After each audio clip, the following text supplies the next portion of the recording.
Saturday அன்றைக்கி எடுத்த mini vlog இது. அன்றைக்கி வந்து லஞ்சுக்கு வந்து முட்டைக்கோஸ் கேரட் பொரியல் பண்ணியிருந்தேன். இதில் வந்துட்டு கருஞ்சீரகம் சேர்த்தா வந்து உடம்புக்கும் நல்லது, டேஸ்ட்டும் நல்லா தான் இருக்கும். நம்ம தாளிப்போம்ல, தாளித்து கருவேப்பிலை சேர்ப்போம்ல, அந்த டைமில் வந்துட்டு இந்த கருஞ்சீரகத்தையோ இல்லை நார்மல் ஜீரகம் கூட சேர்த்துக்கலாம்.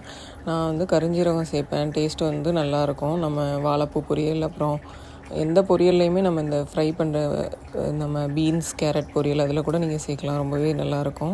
அன்றைக்கி கிரேவி வந்துட்டு என்னென்னா பாலக்கு கீரையில் வந்து பாசிப்பருப்பு துவரம்பருப்பு சேர்த்து பண்ணியிருந்தேன். அன்றைக்கி லன்ச் வந்து எங்கள் வீட்டில் இதுதான். நீங்கள் பவுட்ரு பண்ணி கூட கரிஞ்சீரகத்தை வந்து சேர்த்துக்கலாம், ஓகேங்களா. ஈவினிங் போல் அப்புறம் சுல்தான் கார்டன் போகலாம் அப்படி சொல்லிட்டு போனோம். அங்கே வந்துட்டு செடிங்களுக்கு வந்து உரம் வாங்கலான்னு போயிருந்தோம். உரம் எல்லாமே வந்து 2 கிலோ அந்த அளவில் இருந்தது. அவ்வளோ அளவு நமக்கு தேவையில்லைன்னு சொல்லிட்டு ஆன்லைனில் வாங்கிக்கலாம் அப்படின்னு சொல்லிட்டு இன்டோர் பிளான்ட்ஸ் மட்டும் வாங்கி